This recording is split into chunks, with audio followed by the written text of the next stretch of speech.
Okay, so I know that Joker shirt wasn't one that people liked. It wasn't very popular amongst the super friends, but what about this one? Yeah, this is another Walmart find. Anytime you find a shirt with Jose Luis Garcia Lopez's artwork on it, snag it up. Anyway, everybody, welcome back to the channel.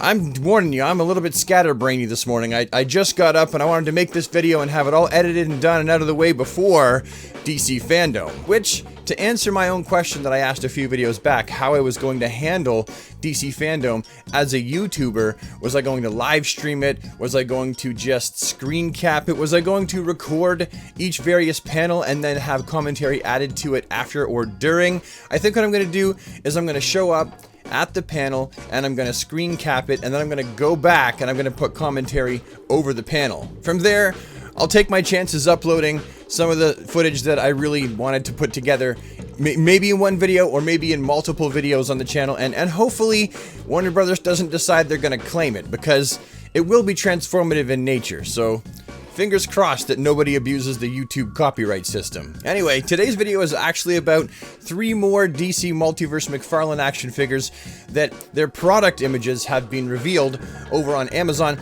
I'm gonna just tell you right now, I got all of my images from my friend Jason Langston's Amazon page. If you pre-order figures from Jason's page, Jason actually serves to make a little bit of money, and I want to support my friends. Jason's a fantastic guy. He was kind enough to allow me to interview him way back in the day. Sorry I don't do more interviews, but ain't nobody else know that I exist. It was a fluke that I got Jason's attention. But either way, all these images are from Jason Langston's storefront, so please, if you're gonna pre-order these, pre-order them from Jason's. He's a great guy, and he totally deserves your business, and your love, and your firstborn child. So the first one that I wanted to look at today is actually the Joker. The color scheme for this Joker figure is definitely more comic accurate than the previous Arkham series Joker, because, well, that Joker is based on a video game and not on the comic book source material. It's been said back and forth that it's possible that this might just be a repaint of the existing Arkham Joker, but I can tell you absolutely 100% confidently this is not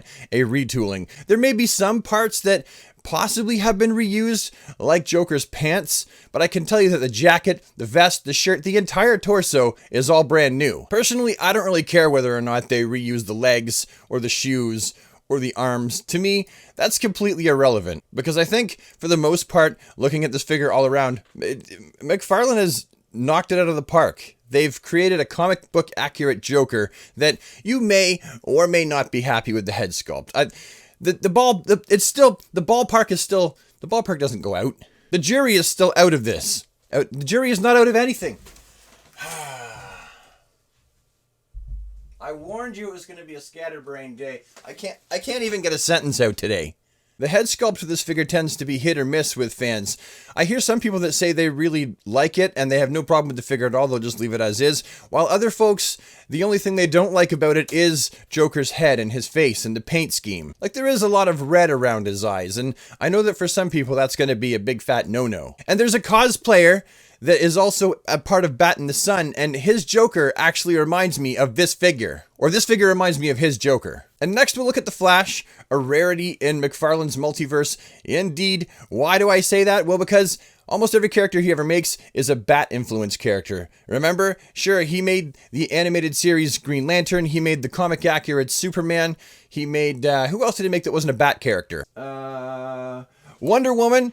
The 2 Wonder Woman figures, they aren't Bat characters. Oh yeah, and the armored Superman Unchained figure. But pretty much, I think all the rest are Bat characters. So yeah, this figure is indeed a rarity because he's not a Bat character. Now this Flash has a lot of fans hopping and chomping at the bit because, again, not only is he not a Bat character, but he's the Flash, and the Flash always sells. The Flash is a no-brainer. You add the Flash into the wave, the Flash is going to fly off the pegs. So for starters, we can see the package is going to come with the figure, the stand, and the card, all things that you would expect. It's the accessories that are kind of a little bit interesting. I mean, they're not out of the ordinary. Almost every Flash figure comes with some kind of lightning accessory, but these look kind of fun in how they attach to his body with these little pegs up here. And you can use these probably on other Flash figures. If we click on the Flash figure that has the accessories on him, we could see how they attach. Well, kind of. Some of them are behind the figure, so we don't see it, but you know, I think one, they clearly go on his foot, they clearly go on the sides of his legs and on his backs and his back and the back of his arms. His backs. Does he have more than one back? And here's another view of him running with the Flash lightning accessories on him. Yeah, you can clearly see that It looks like the accessory goes in the side of his arm. Ah, it does. Oh man, I hope that it doesn't come like that. That's gonna suck. That means you have to pose him with the lightning accessories on his body. Otherwise, you're gonna have these big ugly holes. Ah, wow. Okay, so I'm a little bit less excited about the accessories than I was in the first place. Yeah, and we're looking at the other side of the figure now, and you can see that if what we see with these prototypes is how McFarlane plans on shipping the figures, he'll have holes in the sides of his arms and legs. No. But that's not going to be make or break for me because he still is a fantabulous, awesome looking figure. I love how long his ear wings look. I love the sculpt of the figure. I will definitely be buying him. But I also do want to point out two other things that other people have mentioned that they're not super stoked about this figure. One, the thickness of that lightning bolt on Flash's chest. It is kind of chunky. So, and I agree with that sentiment. It does look a little bit chunky. And it would have been nice if Flash came with 2 open hands and 2 closed fists. Rather, he just comes with a closed fist and an open hand. And we remember when Superman came out, he didn't come with 2 fists. He came with a kind of open hand, a fist, and an open flight hand. And that was really all you got with him. You couldn't have 2 fists with Superman. It appears that McFarlane's doing the same thing with his Flash, and I know for myself, that's also something I'm not super excited about. And then the lasty last is we have Azbats in the Batman armor from Curse of the White Knight. The figure itself looks pretty darn good. I mean, it's definitely a different take on Azbats, and it looks pretty accurate to the story as well. So, it looks good. It looks like, I think if you read that storyline and you see this figure, I can't imagine you not wanting to pick it up. Actually, I know people are probably the most excited about this because this is the figure that the pre-order has sold out the fastest for. He comes with the card, a sword without the fire accessory, if this picture is to be believed, and the base, of course, because they all come with a base. Anyway, all these figures look absolutely fantastic, like I've been saying about McFarlane's multiverse figures. Sure, I really wish that McFarlane had embraced the idea of doing other characters that aren't Bat characters. I really feel like he's taking the safe bet, but seeing that Flash actually does give me hope that eventually he will start to fill out the basic ranks of the Justice League, and maybe further on into the DC universe with heroes and villains. I think that people will be chomping at the bit to purchase a Reverse Flash, or a Penguin, or a Lex Luthor made by McFarlane Toys, or a Martian Manhunter, a Black Canary, a Green Arrow. There's so many characters that he could do. I don't know how many he will get to. McFarlane is really doing his own thing with these characters. He's not holding himself to any, well, I gotta build the league out, and I gotta build up that team, and I gotta finish that. I mean, for all the complaining people did about Mattel, the fact that sometimes their quality was poor, their paint apps were horrible. You saw my reviews. Quite often I got the crappiest of the crappy paint apps, or just the wrong limbs in general. The one thing Mattel really did try to do quite often was complete teams. They didn't always complete teams, but if you remember the last few waves of Mattel's DC Multiverse, we got a ton of characters that really almost completed some teams. And I still stand by that Beast Boy figure as being one of Mattel Multiverse's finest figures in the latter waves. Anyhow, I guess that's all I have for right now. I'm gonna edit this video and then get ready for DC Fandom. You'll get this video today, same day as DC Fandom, so it'll be a 2 upload day at least, because my previous video I just uploaded like 15 minutes ago.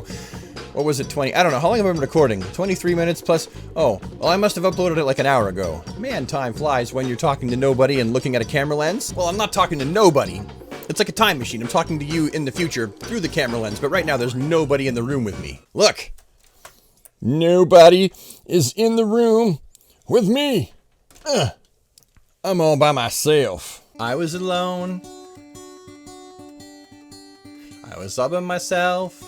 When I went to the store today to see what I could find, all the shelves were empty and all the boring stuff left behind. All the scalpers got there before me as soon as the doors opened at 5. And they bought up all the really cool stuff that everyone wants to exploit us and ram us in the behind. I'll see you next time. I'll see you next time. I'll see you next time when I upload a video. I'll see you next time. I'll see you next time. I'll see you next time when I upload a video. I'll see you next time. Bye-bye.